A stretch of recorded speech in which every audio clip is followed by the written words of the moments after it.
আসসালামু আলাইকুম প্রিয় শিক্ষার্থী বন্ধুরা, ট্যাগ কোশ্চেনে এই দেখো দা মডেস্ট, মডেস্টি, এ মডেস্ট বয়ের মধ্যে পার্থক্য কোথায়? তো আমরা জানি যে ট্যাগ কোশ্চেনে আমাদেরকে না সাবজেক্ট যদি নাউন জাতীয় কোনো ওয়ার্ড থাকে তাহলে কিন্তু তার পরিবর্তে আমাকে প্রোনাউন নিতে হয়। কখনো হি, কখনো শি, কখনো ইট, কখনো দে, বা কখনো উই, বা কখনো ইউ নিতে হয়। তো এইখানে আমরা কোনটা নিব? দেখো দা মডেস্ট, মডেস্টি আর এ মডেস্ট স্টুডেন্ট, পার্থক্য কোথায়?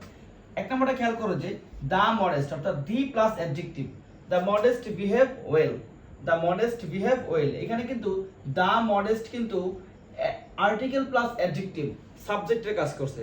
অর্থাৎ শুধু মডেস্ট অর্থ কি বিনীত বা নম্র এরকম বোঝায়, কিন্তু যখন দা মডেস্ট তখন বোঝাচ্ছে কি বিনীত রা, মানে একাধিক ব্যক্তিকে বোঝাচ্ছে, এটা অধিককে বোঝাচ্ছে। যেমন অনেস্ট অর্থ সৎ, কিন্তু যখন বলা হবে দা অনেস্ট তখন হবে সৎ লোকেরা বা সৎ ব্যক্তিরা। তার মানে তোমরা যদি বলো যে পুয়ার, পিরা বলো, আর পুয়ার অর্থ কি গরিব, কিন্তু যখন বলবে দা পুয়ার তখন এটা বোঝাবে কি গরিবেরা, অর্থাৎ এটা একাধিক ব্যক্তিকে বোঝাচ্ছে। তার মানে আমরা বলতে পারি কি দি প্লাস অ্যাডজেক্টিভ, শুধুমাত্র দি প্লাস বা দা প্লাস অ্যাডজেক্টিভ যখন সাবজেক্টের কাজ করে তখন আমরা তার পরিবর্তে প্রোনাউন নেব দে।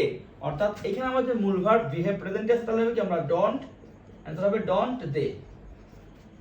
দুই নম্বরটা দেখো মডেস্টি, দেখো এখানে কিন্তু টি ওয়াই যুক্ত করে দিয়েছি, এটা কিন্তু আর অ্যাডজেক্টিভ নাই, এটা এখন হয়ে গেছে কি নাউন। আমরা জানি কি honest, honesty, creative, creativity, responsible, responsibility, অর্থাৎ যখন টি ওয়াই যুক্ত হয়ে যায় তখন সেটা কিন্তু আর অ্যাডজেক্টিভ থাকে না, সেটা হয়ে যায় নাউন। যেভাবে করে honest, honesty, active, activity, cruel, cruelty, humble, humility, তাই না? তেমনি ভাবে কি পুয়ার হয়ে যায় কি আমাদের পভার্টি। অর্থাৎ এই যে অ্যাডজেক্টিভ ছিল, আগে ছিল দা মডেস্ট অ্যাডজেক্টিভ, আর এখানে মডেস্টি এটা হয়ে গেছে নাউন। নাউন হয়ে যাওয়ার কারণে এটা কিন্তু আর তোমার ব্যক্তিকে বোঝাচ্ছে না, এটা অবশ্যই কি মডেস্টি একটা বস্তুকে বোঝাচ্ছে। যার ফলে আমার এখানে ট্যাগ কোশ্চেন আমি কি নিব? অবশ্যই ইট নিব, যেহেতু এটা বস্তুকে বোঝাচ্ছে। আর এখানে এই যে মূল ভার্ব টিচেস আছে, তার মানে হবে কি অ্যান্সার ডাজ নট ইট। তারপরে যদি খেয়াল করে এ মডেস্ট বয় অলওয়েজ রেসপেক্টস আদার, তাহলে কিন্তু এ মডেস্ট বয়, এই যে মডেস্ট কিন্তু এখানে অ্যাডজেক্টিভ। আমরা এখানে দেখছিলাম এক নাম্বার যে মডেস্ট অ্যাডজেক্টিভ, কিন্তু পার্থক্য কোথায়? মডেস্টের পরে এখানে কোনো নাউন ছিল না, কিন্তু এখানে কিন্তু কি অবশ্যই মডেস্টের পরে কি রয়েছে? নাউন আছে। তার মানে এখানে মডেস্ট ফ্যাক্ট না, এখানে ফ্যাক্ট হচ্ছে আমার মডেস্টের পরে যে বয়টা আছে, যে নাউনটা আছে, সেই নাউনটা, অর্থাৎ অ্যাডজেক্টিভের পরে যে নাউনটা আছে ওই নাউনটা আমার এখানে ফ্যাক্ট। যার ফলে এ মডেস্ট বয় এখানে মতো বয়কে বোঝাচ্ছে, যার ফলে আমরা কি নিব? এখানে হি নিব।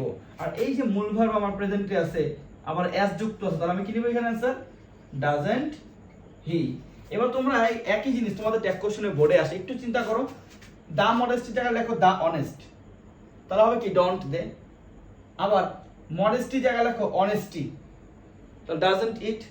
আবার এ মডেস্ট বয় জায়গায় মডেস্টি জায়গায় লেখো অনেস্ট বয়, কিন্তু এখানে তো আমরা এন হয়ে যাবে, এন অনেস্ট বয়, ঠিক আছে? ডাজন্ট হি। যদি গার্ল থাকে ডাজন্ট শি। আবার অ্যাক্টিভ, তো the active, the active, the punctual, এরকম দ্য ট্রুথফুল, এরকম ওয়ার্ডগুলো। তারপরে খেয়াল করবে কখনো নাউন থাকবে না, যেমন এখানে তোমার নাউন ছিল। এই নিয়মটা তোমরা ফলো করো। তো আমরা বলি অনেস্ট, এটা নাউন হচ্ছে অনেস্টি, অ্যাক্টিভ এটা নাউন হচ্ছে activity, cruel cruelty, humble humility, poor poverty. আশা করি এই বিষয়টা তোমাদের কাছে ক্লিয়ার যে মডেস্ট, মডেস্টি, এ মডেস্ট বয়, বা দা মডেস্ট, মডেস্টি, এ মডেস্ট বয়, এর মধ্যে কি পার্থক্য রয়েছে? তোমরা আমাদের সাথে থাকবে, আমাদের ভিডিওগুলো লাইক কমেন্ট করে তোমরা আমাদের পাশে থাকবে, তোমাদের বন্ধুদের সাথে শেয়ার করবে। আজকে এখানে পর্যন্ত কথা বলে বিদায় নিচ্ছি।